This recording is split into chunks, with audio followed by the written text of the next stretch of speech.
Abro o microfone. Boa noite, amigos e amigas internautas.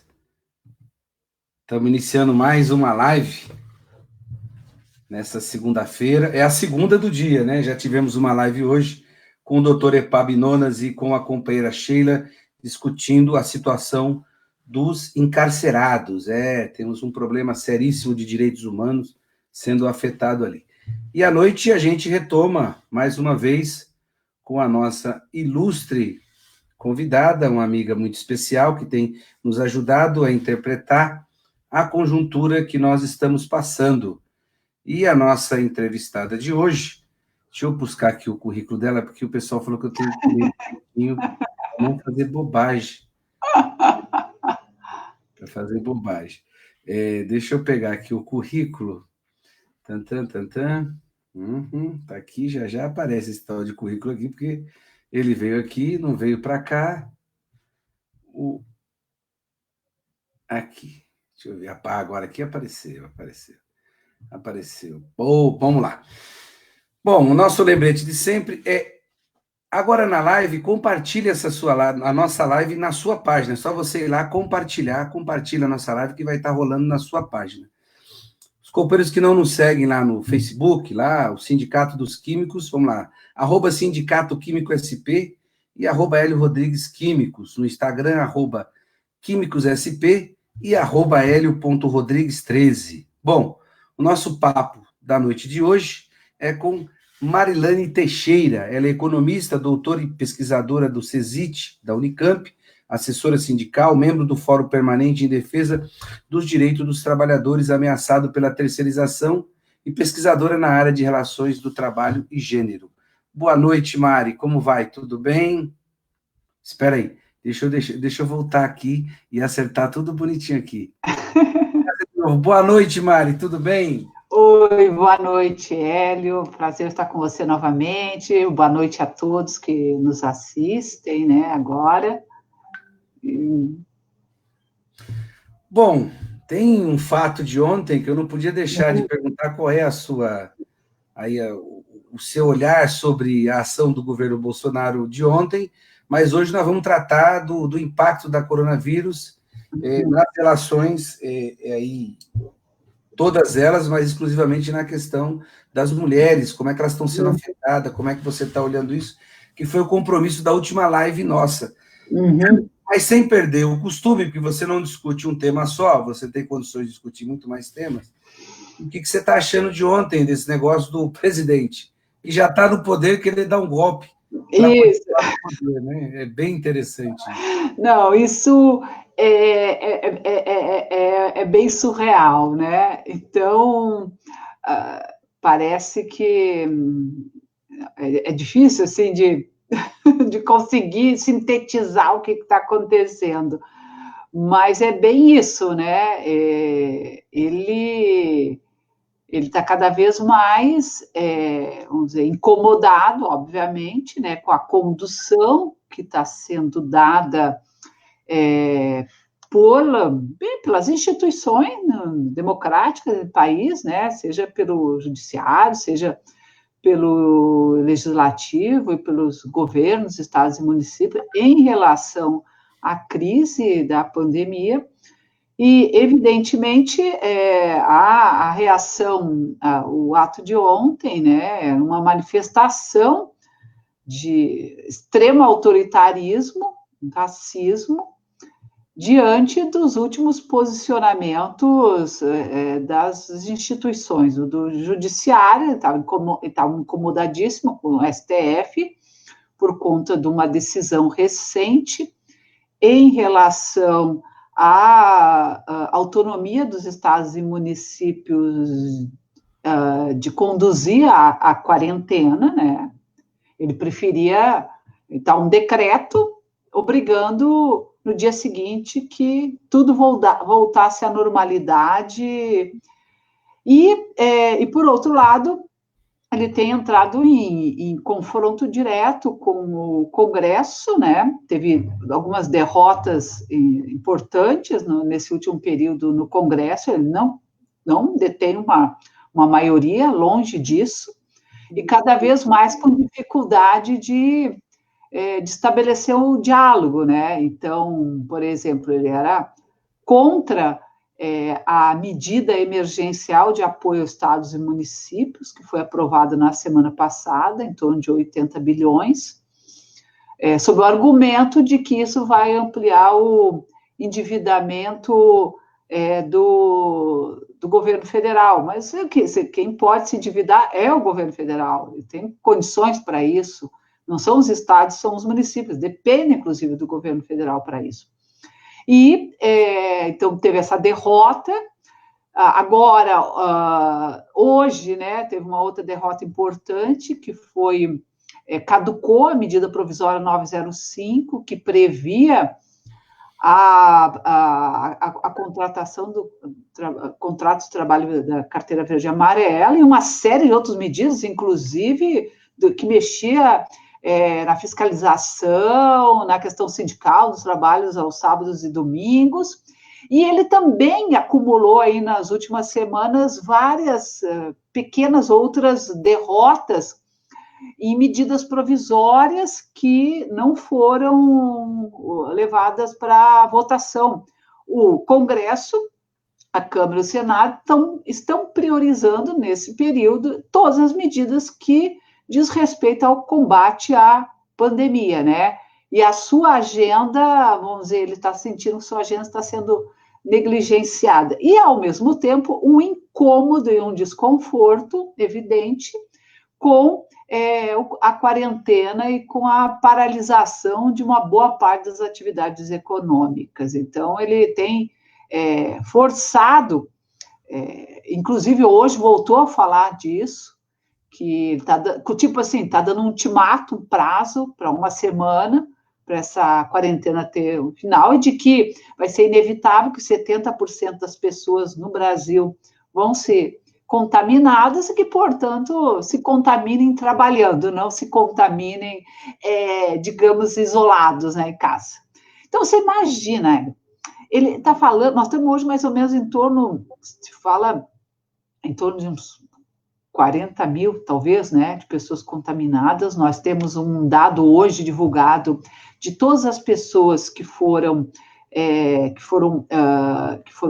tiveram que recorrer ao serviço médico e que foram internadas, enfim, no tratamento. Nós temos mais de 6,7%, quase 7% das pessoas que estão sendo levadas a óbito.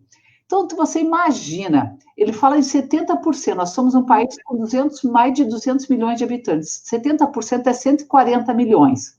Se 140 milhões forem contaminados, e se nós mantermos essa taxa mais ou menos em torno de, vamos lá, 7% de pessoas que iriam a óbito, isso pode representar alguma coisa em torno de 10 a 15 milhões de pessoas que morreriam, por exemplo, né?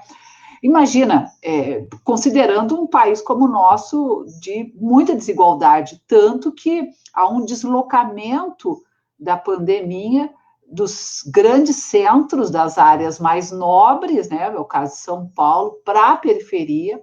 A Zona Leste, por exemplo, a Zona Norte, já são recordistas, inclusive, em óbitos, assim como em vários estados brasileiros que têm um maior nível de desigualdade, Pernambuco, Ceará e o próprio estado de Amazonas, né? Mas é isso. Então, é óbvio que é muito fácil para essas pessoas que foram às ruas ontem, com seus carros protegidas, defender a abertura do comércio, da atividade econômica, só que elas vão trabalhar de carro e aí os outros que elas querem que vá trabalhar vão. Depende do transporte coletivo, depende do ônibus, depende do metrô, né? Então, não tem nenhuma responsabilidade, de fato, com a vida das pessoas. Então, eu acho que tem um aspecto positivo, que houve uma reação muito grande do legislativo, do judiciário, principais ministros, governos dos estados, partidos políticos desse campo mais progressista, de esquerda, reagiram à atitude dele. Então, é importante que isso chegue também à sociedade, chegue na população, porque me surpreende muito, a gente inclusive conversava sobre isso, né? Que é o percentual altíssimo vamos dizer, de apoio que ele ainda tem junto à sociedade, em torno de 52%, embora a maioria das pessoas, a absoluta maioria das pessoas, concordem com o isolamento social, concordem com as medidas restritivas à circulação de pessoas, mas ele ainda conta com um apoio muito grande. Assim, a pergunta que a gente precisa fazer é o seguinte: quando é que tira tanto apoio frente a tanta imbecilidade, frente a tanta declaração esdrúxula e que fere, né, profundamente o nosso sistema democrático, né? Ô Mari, eu escutei o Frei Beto hoje de manhã no Jornal Brasil Atual, o lançamento do livro dele, e como é que era? É o Diabo na Corte, é uma coisa assim, eu não lembro. O Diabo na Corte, uma coisa assim. Que ele fala que o Bolsonaro é o diabo mesmo.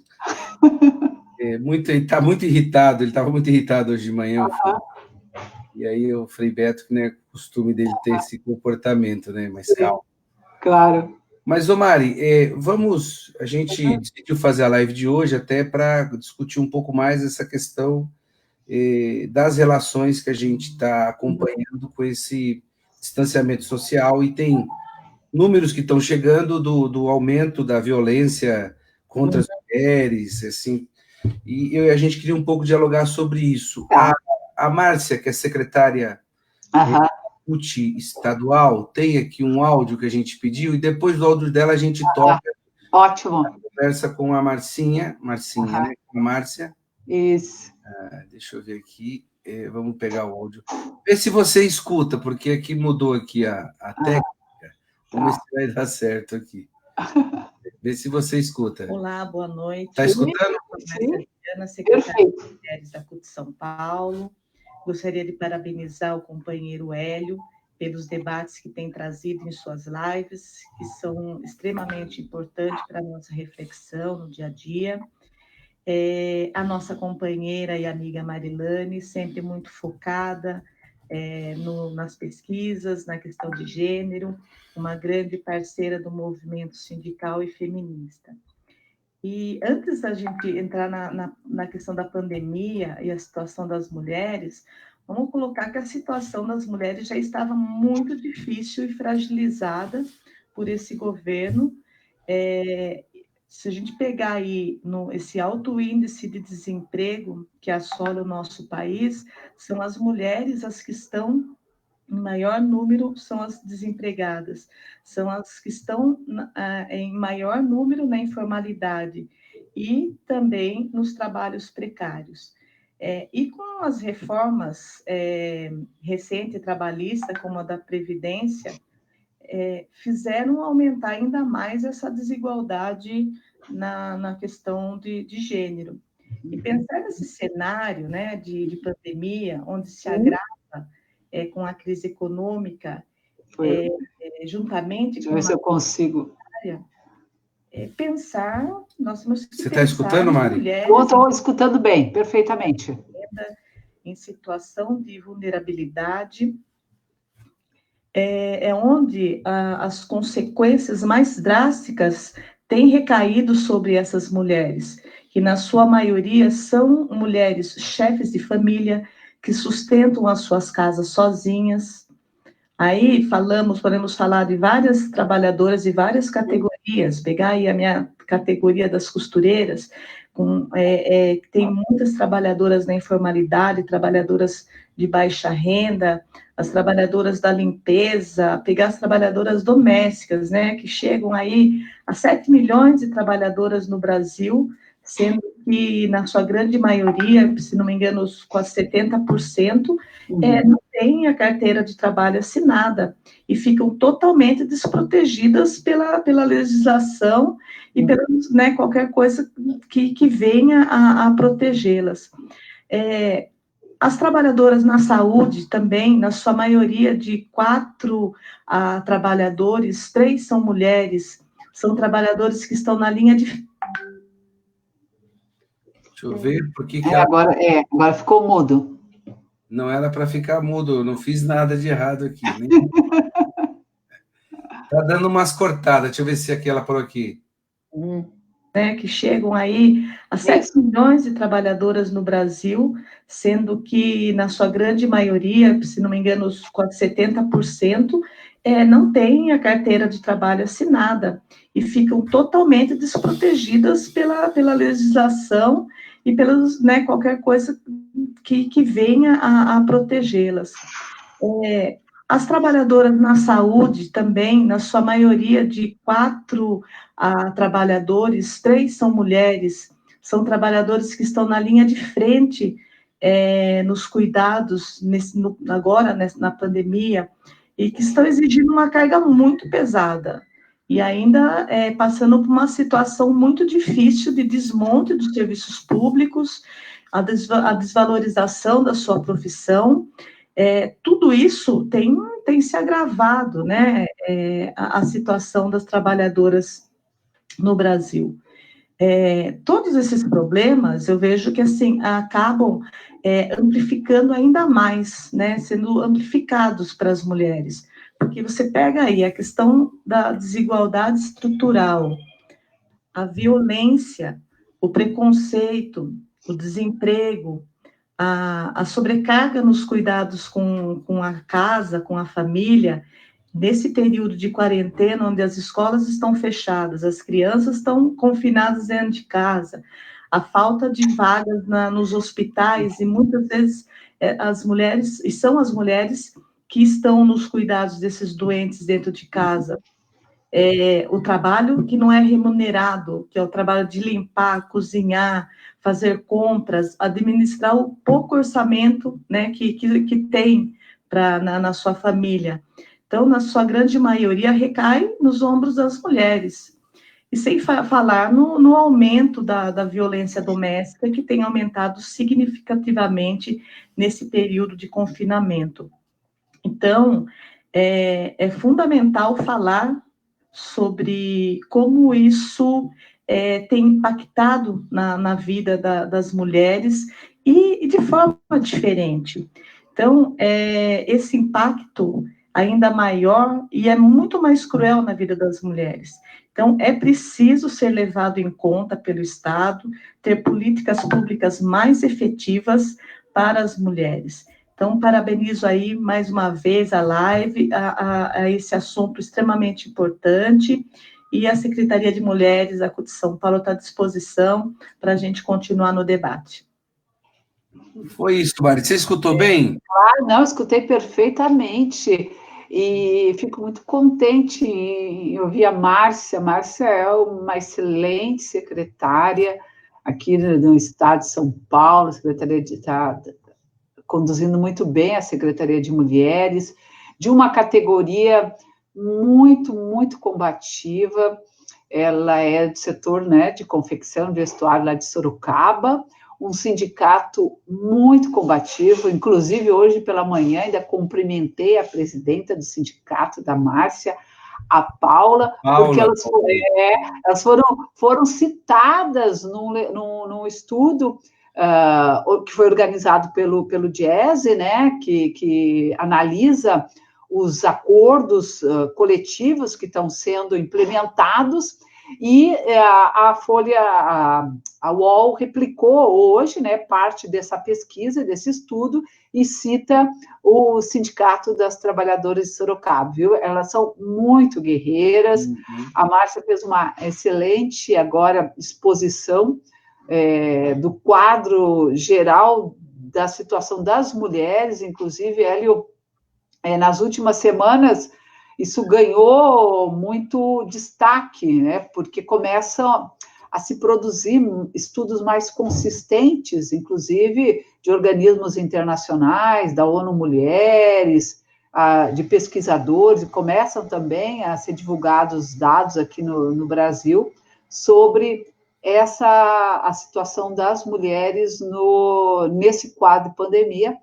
E é exatamente isso que a Márcia fala, assim, nós temos uma realidade que já é muito difícil para as mulheres já já vem, assim, de uma forma de inserção que é muito diferente dos homens. Elas estavam, vamos dizer, tradicionalmente as mulheres estão em condições mais desfavoráveis, são maioria dos desempregados, são, do total de mulheres ocupadas, a maioria está na informalidade, está no trabalho por conta própria. As mulheres recebem salários menores do que os homens, principalmente as mulheres negras. O quadro ainda é pior se comparar com as mulheres, na comparação com as mulheres brancas. Você tem em torno, por exemplo, nós tínhamos antes da crise, agora dessa crise, né, porque nós estávamos numa outra crise, 44% das mulheres ocupadas, ou seja, a cada 10 mulheres negras que trabalhavam no Brasil, 4, quase 5 delas, não contribuiu com a Previdência Social, as mulheres brancas, 3. Então, assim, o que ocorre? A crise, essa crise, ela potencializa um cenário que já era muito difícil para as mulheres, né? E aí, sobre várias perspectivas, né? Uma delas diz respeito às formas de inserção das mulheres no mundo do trabalho. Elas estão inseridas majoritariamente em atividades relacionadas com cuidados, principalmente na área da saúde. 70% das mulheres, dos profissionais da saúde no Brasil são mulheres. Enfermeira, agente de saúde, atendentes, assistentes sociais, médicas. Inclusive, isso é um aspecto muito importante. Nos últimos anos, as mulheres passaram a ser maioria entre os estudantes de medicina. Claro que depois tem uma coisa das áreas, né?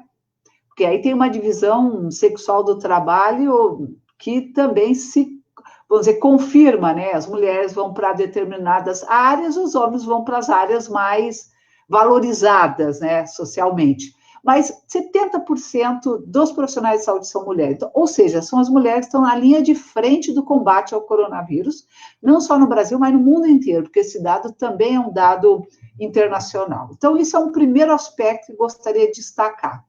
O segundo aspecto é que, pelo fato das mulheres serem maioria nos empregos mais precários, trabalho por conta própria, trabalhadora ambulante, trabalhadora doméstica, é isso que a Márcia falou, são 7 milhões de mulheres no Brasil que trabalham como domésticas e 25% apenas têm registro em carteira, 75% ou são diaristas ou trabalham como mensalistas, mas simplesmente às vezes são forçadas a abrir uma empresa, imagina. Recentemente eu fiz um levantamento, nós tínhamos quase 10 mil mulheres no Brasil que trabalhavam como MEI, que eram trabalhadoras domésticas.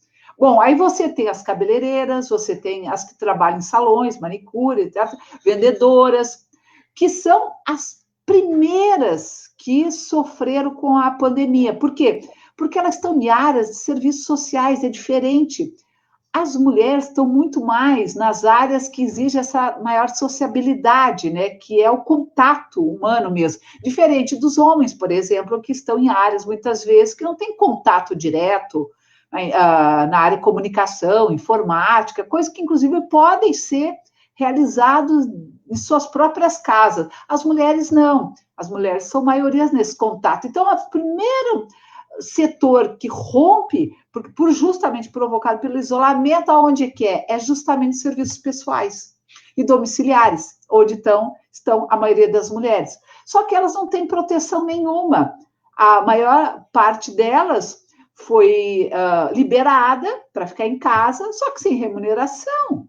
E aí você, por exemplo, no caso das trabalhadoras domésticas, depende da boa vontade do patrão, da patroa, que ainda se aproveita, né, para dizer que está como se estivesse fazendo uma caridade, né, está concedendo o direito dessa pessoa a receber um salário, como se ela, que muitas vezes está no isolamento domiciliar, social, ela está sendo garantida pela sua empresa, ou porque é um funcionário público, enfim. Mas parece que quando trata uma trabalhadora doméstica, é como se fosse um favor, como se a pessoa não tivesse direito. mas é uma parcela muito pequena que recebe. A maioria foi liberada e não recebe. Da mesma forma, as cabeleireiras, as manicures, os salões estão todos fechados, só que elas não estão recebendo. Parte delas se enquadram no abono emergencial, que é este valor de R$600 ou R$1.200, no caso, para as mulheres chefes de família, né? Mas nem todo mundo está conseguindo acessar, porque também tem um problema com a regularização do CPF. Quem, por exemplo, não votou nas últimas eleições e não justificou, está com CPF irregular. Então, tem milhões de pessoas que, inclusive, não tiveram acesso porque estão com CPF irregular. Isso é um problema. Muitas pessoas não conseguiram se enquadrar dentro do que seriam os parâmetros definidos pelo governo para receber esse recurso. Então, tem uma fatia, uma parcela de mulheres que simplesmente está sem renda e que são chefes de família. Aí tem uma outra dimensão, Hélio, que é o âmbito doméstico e familiar. Como a família, o domicílio, ele passou a ser, vamos dizer, o centro da gestão, do cuidado com a família, com a administração da casa, isso está, na maioria das vezes, sob responsabilidade das mulheres, que às vezes, estão com teletrabalho, estão em home office, e estão tendo que cuidar dos seus filhos, porque muitas vezes seus parceiros não contribuem, não, com a divisão do trabalho, né? Elas têm que fazer isso sozinhas. Então, e muitas delas são responsáveis por idosos também, não temos que esquecer que tem pais, tem avós, e quem é que faz a assistência dessas pessoas? E quem é que vai ao supermercado para fazer as compras?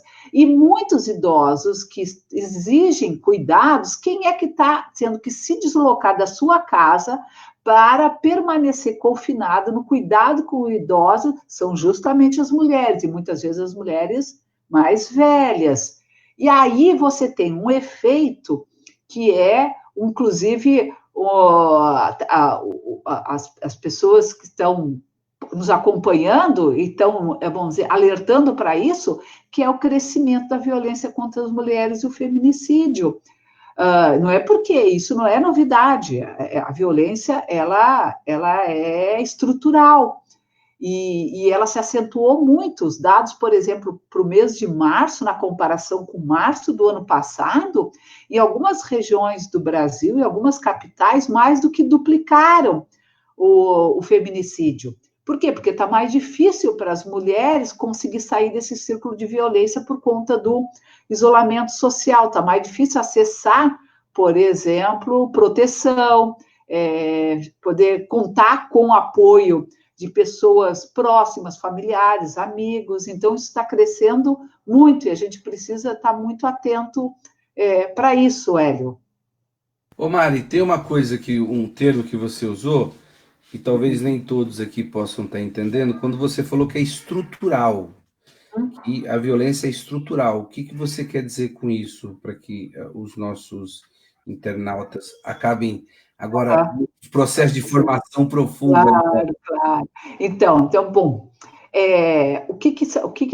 bom, tem várias, vamos dizer, abordagens que tentam construir uma explicação por que as mulheres têm uma condição tão desigual na sociedade, né?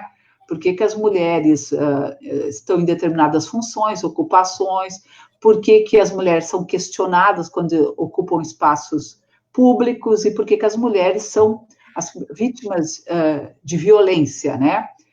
Então, isso aí combinam dois aspectos. Um tem uma base econômica e outro tem a base cultural.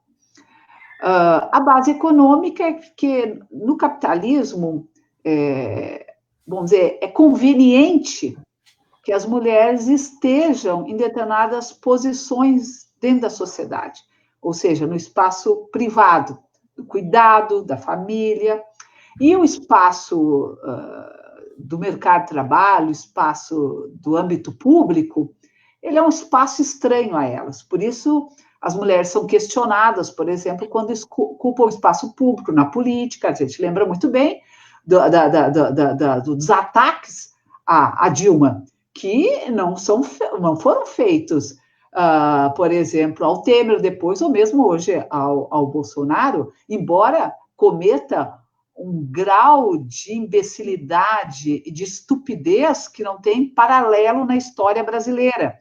Mas ninguém ofende ele da forma como a Dilma era, a forma como se dirigiam a ela, de forma tão ofensiva, tão grosseira. Então, isso tem a ver com um aspecto assim, que é a cultura de que o lugar das mulheres é o lugar da casa, é o lugar da família, e que as mulheres têm que ser protegidas, e, portanto, o espaço público é o espaço masculino. Isso se articula com uma base econômica, que é o sistema, ele se utiliza, se aproveita dessa condição para fazer o que a gente chama dessa divisão sexual do trabalho. Os homens no espaço da produção econômica, as mulheres no espaço da reprodução social, do cuidado, da fazenda, dos afazeres domésticos, etc. Por quê? Porque não existe, e aí tem uma discussão muito importante para um setor do feminismo, né, de que não existe produção econômica sem reprodução social. Então, os indivíduos não nascem, não são cogumelos, né? Ninguém nasce assim. As pessoas precisam de cuidados, de atenção, na vida toda. Só que isso é feito de forma gratuita no âmbito das famílias e majoritariamente pelas mulheres. Se isso tivesse que ser adquirido no mercado, provavelmente os salários não seriam suficientes. Então, por exemplo, se eu chego em casa, sou chefe de família, e eu chego em casa, eu tenho todo o meu cuidado garantido ali, alimentação, a roupa lavada. Se eu tivesse que pagar para ter isso, o meu salário com certeza não seria suficiente, né? Então, é conveniente para o sistema que uma parte daquilo que o que a gente chama de reprodução da força de trabalho, que é a reprodução social, ela já é feita no âmbito das famílias e gratuitamente pelas mulheres. Então, por isso que o sistema, o capitalismo, é conveniente que as mulheres estejam em casa, né, confinadas, e que elas saiam do mercado de trabalho, mas que isso seja visto como uma coisa secundária. E quando vão para o mercado de trabalho, seja para realizar atividades que são um prolongamento do que é considerado vamos dizer, o que ela adquiriu como natureza, né? Como se não fosse uma construção social. Ela nasceu para ser mãe, então ela vai ser uma boa médica, ela vai ser uma boa pediatra, ela vai ser uma boa professora, uma boa cuidadora. Então, as mulheres são vistas como isso, elas podem ir para o mercado de trabalho desde que o que elas vão realizar no mercado de trabalho seja um prolongamento daquilo que elas adquiriram naturalmente, como se não tivesse nenhuma construção social disso. Claro que nós estamos mudando isso, não tem dúvida nenhuma, e as mulheres cada vez mais estão adquirindo, vamos dizer, habilidades, e estão adentrando em áreas que antes eram majoritariamente masculinas, mas ainda vista com muito preconceito. As mulheres investem muito mais no âmbito do mercado de trabalho, mas tem menos compartilhamento dos homens do espaço de reprodução social. E como isso se articula com a violência? Porque, além da base econômica, tem vamos dizer, uma cultura, que é o que a gente chama do patriarcado, que determina que os valores sociais, os costumes, eles são definidos a partir do homem branco, normalmente, um macho, e que portanto, isso é histórico, e que são os homens que mandam, são os homens que controlam, então tem poder.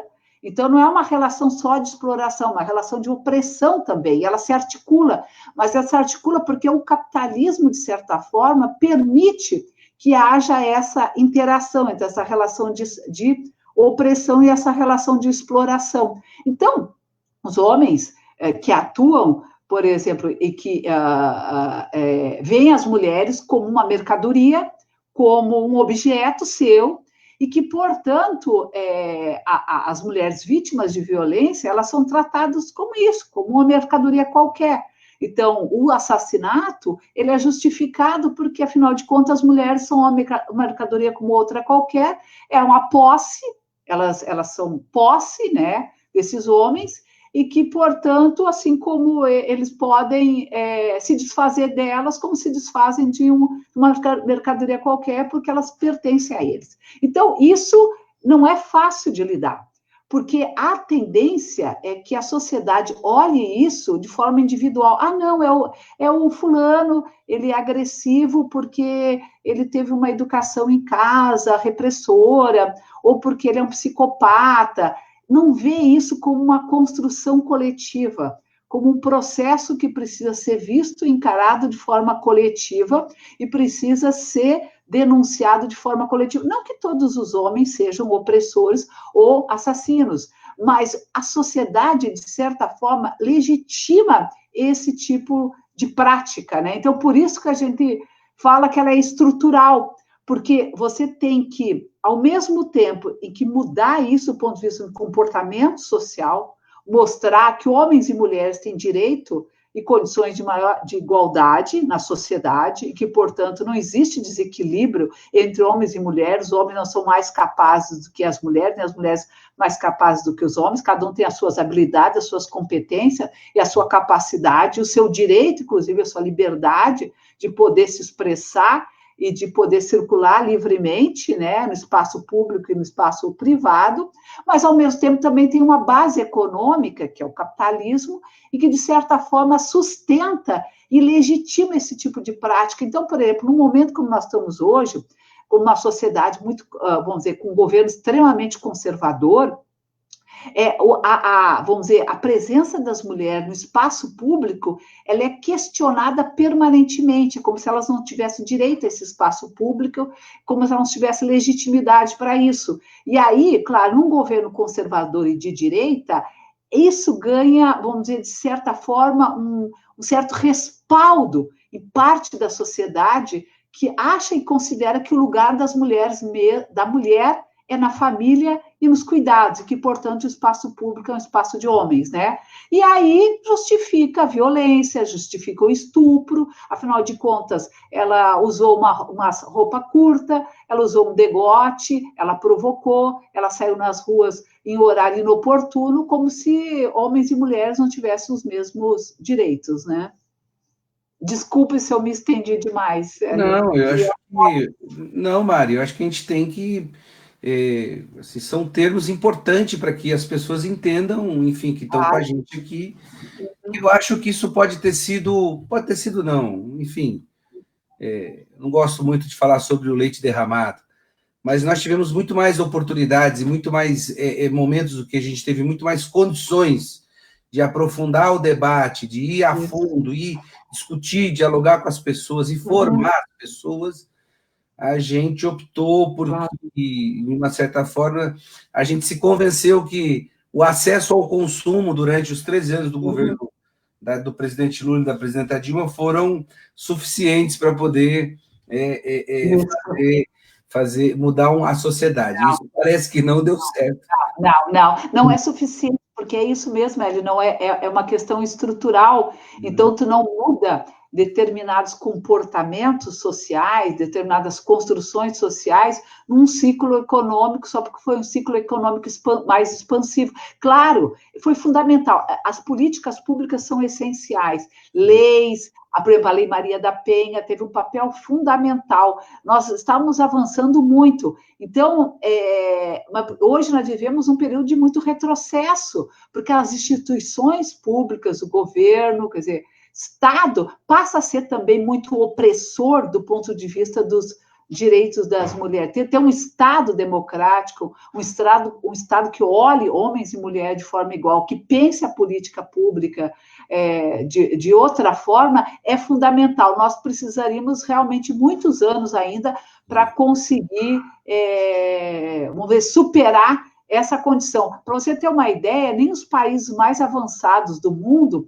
onde tem condições de muito maior igualdade entre homens e mulheres, então, do ponto de vista salarial, igualdade no mercado de trabalho, equilíbrio nas responsabilidades domésticas e de cuidados, nós conquistamos uma igualdade plena, né? Você pega o caso da França, por exemplo, há 100 anos que a França, a diferença de salário entre homens e mulheres na França é de 30%, que é basicamente a mesma diferença no caso do Brasil. Uma mulher recebe, em média, 30% a menos do que um homem no Brasil, assim como a maior parte do mundo, né? Não, e hoje a gente estava fazendo um debate aqui à tarde, Mari, com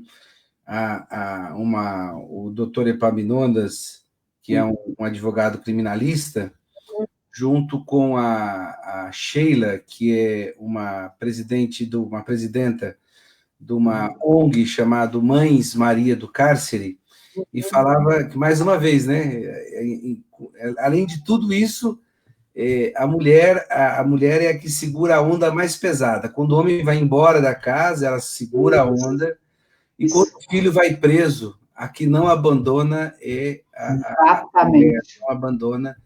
Se tem 700 mil encarcerados, tem 700 mil mães do lado de fora aqui. Isso. E a mãe a gente estende para as irmãs, enfim, para a família, para as mulheres que têm enfim, que não desistem dessa luta em hipótese alguma, né? Exatamente. E estava até citando um caso de quando o homem vai preso, a mulher fica do lado de fora, esperando, indo, fazendo tudo que pode. Claro, visitando.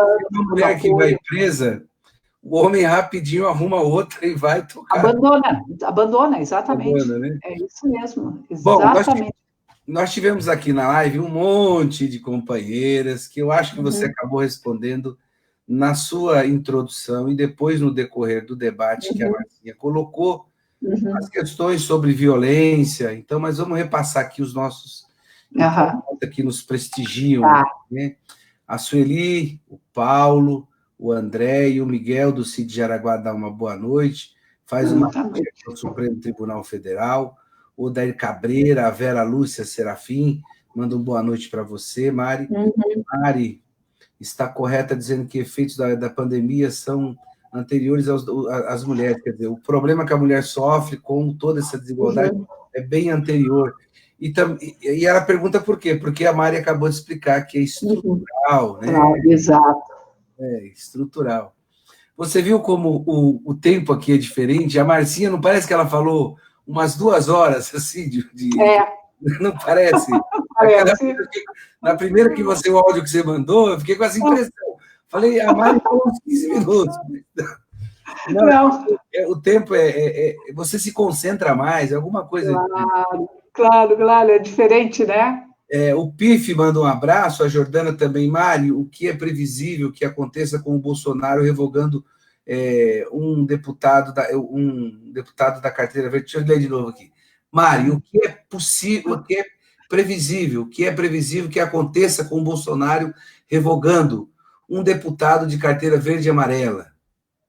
Bom, eu não entendi a pergunta. Mas eu acho que é o seguinte, ele revogou porque ele foi aconselhado a reapresentar a medida provisória, porque como ela foi apresentada no exercício de 2019, ele pode representar agora, ele não pode reapresentar a mesma medida provisória dentro do mesmo ano, mas como ela é de 2019, ele pode, vamos dizer, destacar aspectos da medida provisória e apresentar novamente, que é provavelmente o que ele vai fazer em breve, né?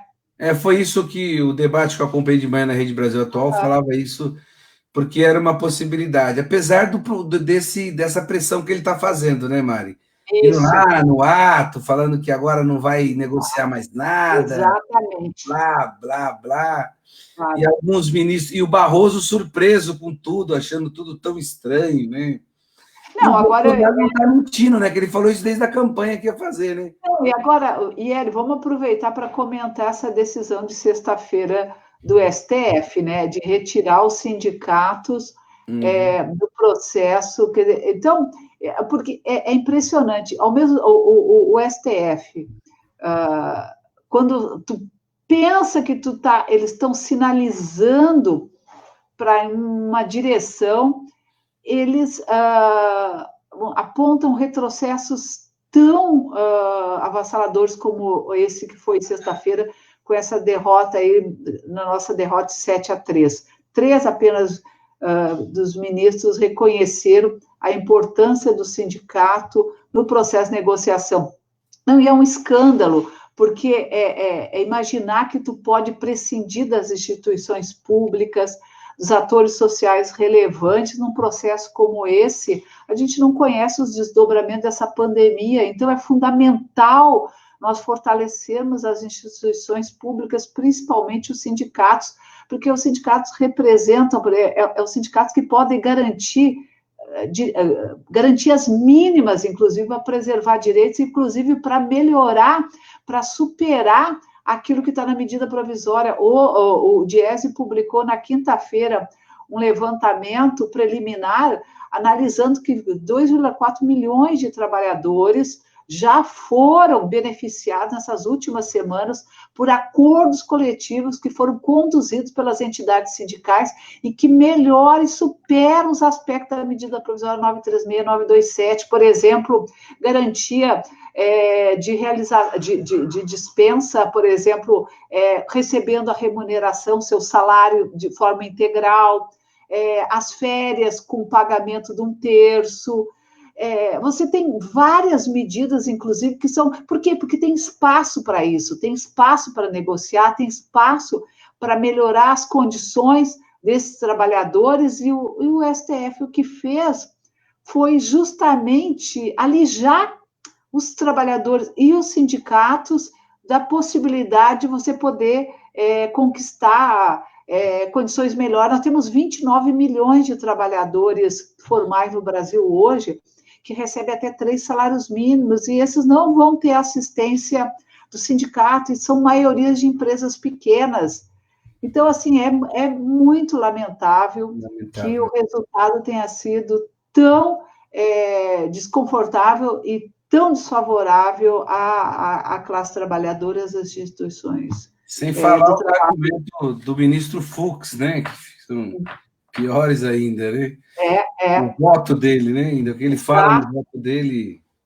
Ô, Mari, e eu quero que você segura isso aí até onde vai, a gente discutir um pouco nesse final aqui do programa, nosso bate-papo, até onde vai essa crise, que eu acho que é uma coisa importante da gente falar, e eu queria ver qual é a sua percepção com relação a isso, tendo em vista que eu, pessoalmente, acho que é uma coisa que está num desdobramento muito profundo. Teve uma fala do Clemente que me deixou bastante preocupado, assim, enfim, mas vamos ver aqui, antes de passar, vamos ver o que os nossos internautas estão falando.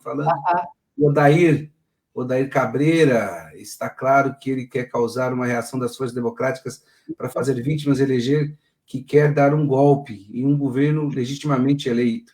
Que tipo de pessoa é essa? Essa aqui não é mais um ataque contra nós aqui, mas bem. A Rosana Lucena, para nós mulheres que estamos trabalhando em home office e cuidando de filhos, uma quarentena foi exaustiva. Há um enorme impacto no tratamento de crianças sem escolas e seguir produzindo, e somos invisíveis nesse desafio conjuntural. Aquilo que a Mari abordou sobre a dupla jornada de trabalho da mulher, agora sendo feita no mesmo local de trabalho que está ficando a casa, né? Isso, exatamente. E tem um problema, Mari, que é isso que está aprofundando, né? Que agora as escolas estão com aulas, né, online, então está sobrecarregando mais ainda. Claro. A Bela, a doutora Marilane, os índices de violência e aumentaram no mundo durante a quarentena. Em São Paulo, os pedidos de medidas de preventivas para as mulheres, das proteções preventivas que sofrem violência doméstica, caíram 38% em abril. Mas abril não acabou ainda, querida. Não. A Mari acabou respondendo já também, porque as mulheres estão sendo menos para poder... Claro, exatamente. Não tem como, elas não têm nem como se deslocar até as delegacias, elas não têm, vamos dizer, não têm condições de fazer isso por conta do isolamento, é isso? Tanto a Bela como... Não, a Pan, a Reis e o Rodrigo Eles também relatam que você já falou que mais de 70% da força de trabalho do setor Isso, da saúde são mulheres. mulheres. E aí estão Exato. sofrendo toda essa questão da falta Claro, de EPIs, e estão lá no exato. fronte de uma maneira muito difícil. A Maria Guzmão, grande Maria Guzmão do Sintraenfa, parabéns, companheiro, por ter trazido temas importantes e relevantes com relação às mulheres aqui, é isso. Onde as mulheres são as principais vítimas de violência doméstica, que aumentaram mais de 30%, e como estão bem colocadas pela nossa companheira Marilane, é isso aí. O Edson também dá aqui uma contribuição, a Vanessa, o Marcos Germano dá uma boa noite, Maria Guzmão também dá uma boa noite. Ô Mari, a Luana Félix, o Cleidson, o Sossô, o Marcos Germando, o Antônio Boca está aqui, o Ronald Cabeção, o Ronald Olha só, está aqui. quanta gente conhecida, né? Nossa, Muita gente conhecida. exatamente. Olha, eu quero dar um abraço coletivo a todas e a todos, viu? Eu reconheci aqui a maioria, estou super feliz aí de a gente, pelo menos, poder compartilhar esses momentos, né? Exato. Mari, e a pergunta final, eu não sei se você quer falar alguma coisa mais sobre a questão da mulher, que eu acho que você já vem abordando ao longo de vários debates essa questão, mas é até onde vai essa crise, Mari, porque a minha pergunta é essa, até onde vai?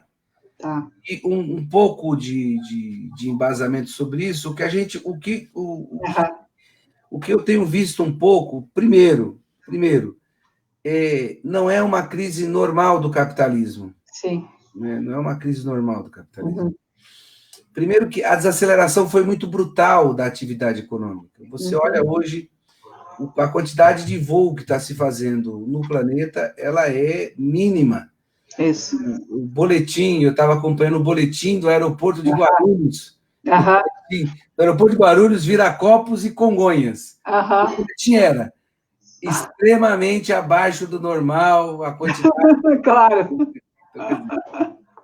Você tem o comércio global, que deu uma queda, o preço do petróleo negativo, caiu 140%. O preço do petróleo, quer dizer, Mari, aonde é que isso vai parar? Se é possível saber onde é que isso vai parar, o que você acha de tudo isso? A pergunta é qual é a extensão dessa crise, porque as pessoas acham que é só reabrir o botecozinho da esquina, que vai se aglomerar um conjunto de pessoas, e que a gente só vive de ir ao supermercado agora, né? Exato.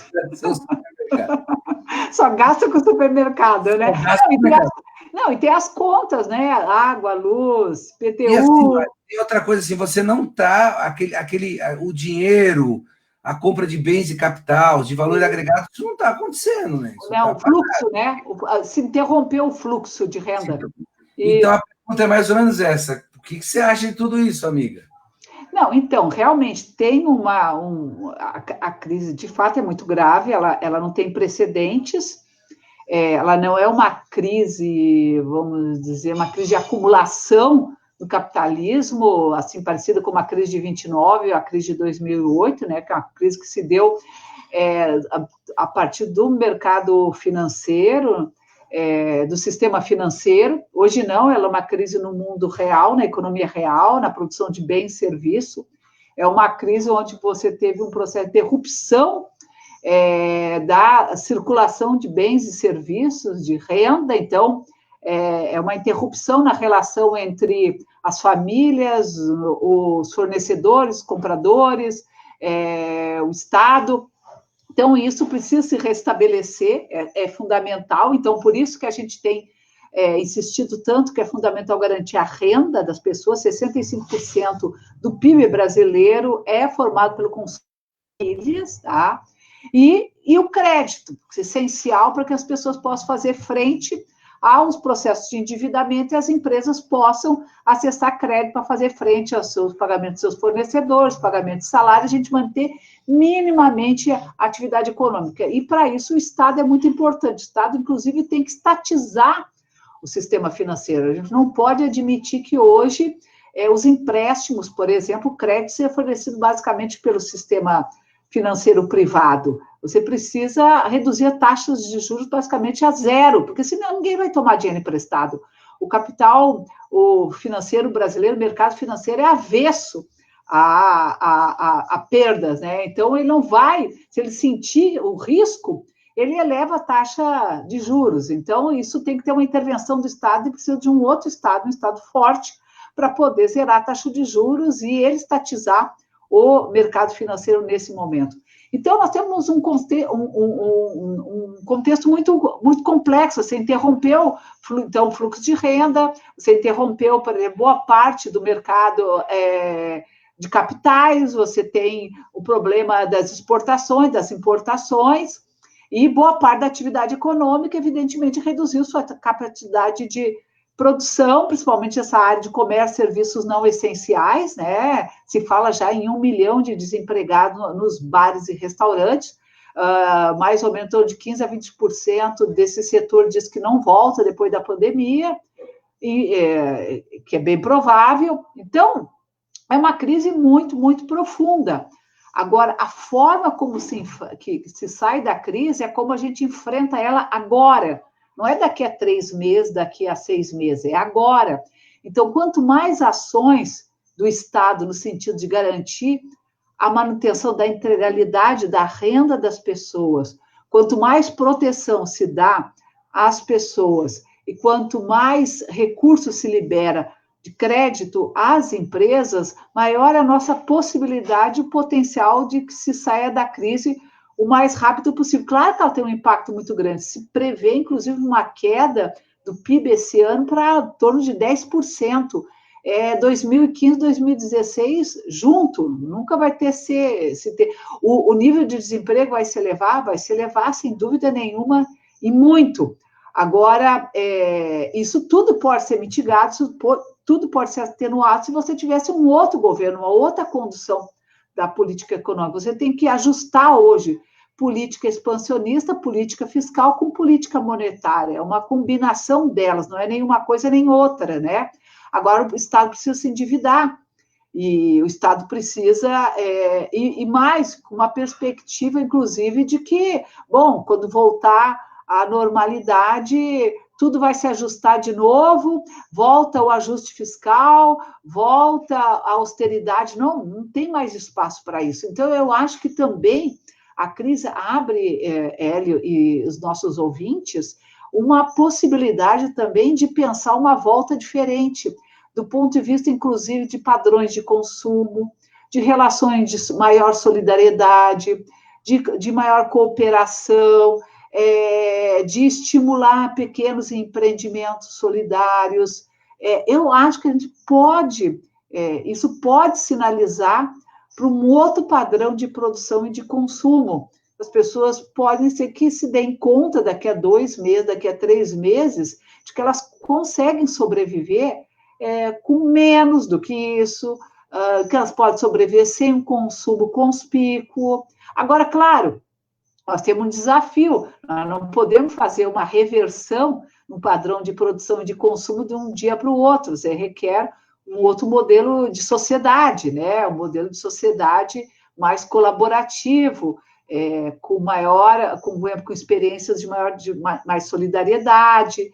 Então, o futuro, eu acho que é muito incerto. Eu não arriscaria, sinceramente, a fazer uma previsão, porque tem a quem diga que tudo pode voltar a uma normalidade e as pessoas passar por isso como se fosse apenas um momento e voltam à sua vida, aos seus padrões de consumo, às suas relações de forma diferente. Outros acham que não.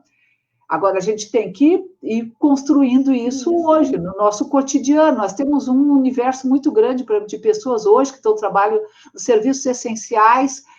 Eu acho que tem uma perspectiva de rever a questão da saúde pública, da educação pública, do papel do Estado sob outra perspectiva, menos mercado e mais bens públicos. Eu acho que a crise evidenciou o quanto é fundamental ter serviços públicos, serviços de qualidade, o que significa ter um sistema público de saúde de qualidade, um sistema único de saúde, por que é importante reforçar e fortalecer esse sistema. Espero que parte da sociedade veja isso de uma forma diferente, o quanto uma sociedade menos desigual, uma sociedade mais equilibrada, com maior igualdade, ela consegue mitigar os efeitos da crise, ela consegue poupar vidas. Então, eu acho que o futuro está em disputa. E a disputa tem que ser feita hoje, a partir de agora. E eu acho que iniciativas como a tua, como outras que a gente está tendo,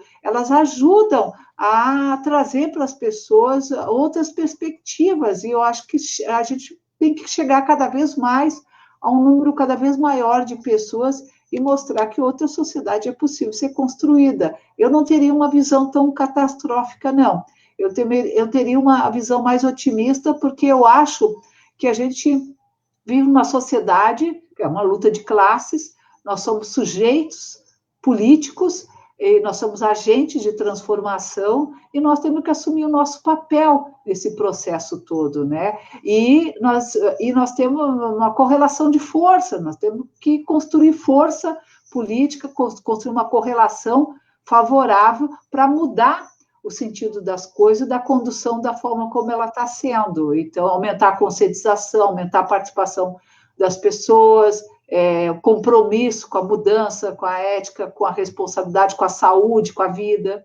Então, eu acho que a gente tem que tirar lições positivas e importantes desse processo e tenho certeza que todos nós vamos sair muito melhores desse processo todo. E é isso que eu espero, Hélio, sinceramente. Obrigado, Mari, mais uma vez, por você nos ajudar a compreender a conjuntura. Você que vem colaborando desde o começo com essa coisa que a gente inventou de fazer lá. E que deu certo, né? Certo, já fizemos um bocado. Isso. A gente espera contar sempre com você. Você tem nos ajudado com os boletins, enfim, para até não desgastar muito a relação, né? A gente quer contar com uns boletins que você vai dando exatamente como você tem nos ajudado. Tá. Mari, muito obrigado. Obrigada. Valeu. Um abração a você. Feliz aniversário, John. Obrigado, Mari. Não sabia. O Postman também faz no mesmo dia que eu faço. Puta, mas eu... mas você... Amanhã ele está aqui com a gente, CD, feliz aniversário para ele também. Então tá, e um beijão a todos aí que nos assistiram até agora e obrigado pela presença e pela paciência. Obrigado, Mari, valeu. Tchau. Beijo, tchau. É isso aí, falamos com a professora Marilane Teixeira, professora doutora, pesquisadora do CESIT da Unicamp e da Economia, esteve com a gente aqui na live hoje, muito importante. Vamos aqui passar um pouco do boletim do dia de hoje. A Mari esteve debatendo com a gente a questão dos impactos da Covid na questão de gênero, com a questão da mulher mesmo, o aumento assustador que teve da violência contra a mulher, e ela foi dando as explicações, e até a hora que ela colocou a questão dessa questão estrutural que nós temos do machismo, do feminicídio, né? Então, essas questões estão enraizadas na cultura do capitalismo e também na cultura dessa sociedade machista. Bom, vamos passar aqui um pouco do relato do dia de hoje. 40.581 casos de coronavírus já registrados pelo governo brasileiro, desses 2.575 mortes, estou falando no dia 21. Esse último boletim é do dia 21, na verdade, dia 14, esse último boletim, dia 14, dia 17/4. Nós estamos no dia 20, e os dados já são dados mais precisos. O número ainda está com 2.575 casos de Covid aqui no Brasil, 2.575 mortos, o total já passa de 40 mil casos de Covid-19 aqui em solo, aqui no Brasil, no solo nacional. Na cidade de São Paulo, morreu o primeiro paciente de coronavírus no hospital de campanha do Anhembi. A taxa de isolamento social caiu bastante nesse final de semana, caiu abaixo de 59%. E temos muito aglomeração na região sul. Tivemos um contato aqui com os companheiros na região sul. A Prefeitura de São Paulo vai abrir 100 novos leitos lá no Hospital do Boi-Mirim, na Zona Sul, e nós já registramos vários casos, o aumento, tanto na Brasilândia, mas em Sapopemba e São Mateus também, já teve um aumento já assustador de pessoas com Covid-19. Bom, forte abraço. Esse foi um debate importante com a Marilane Teixeira, professora doutora da Unicamp, que tem nos ajudado constantemente na nossa live. Convidamos vocês a participarem das nossas redes sociais, lá no Instagram, @l.rodrigues13, no Facebook, Hélio Rodrigues Químicos. É isso aí. Vamos fechando o nosso programa de hoje. Deixa eu baixar aqui a nossa vinheta de encerramento do programa, que não deve rodar de novo, mas tudo bem. Opa, essa aqui é a nossa equipe que trabalha com a gente, né? É isso aí, pessoal. Amanhã estamos de volta, às 2h, às 14 horas. A gente vai discutir amanhã. E às 19 horas também temos outra live, como já falado aqui, com o professor Márcio Postman. Um forte abraço, fiquem com Deus e até amanhã.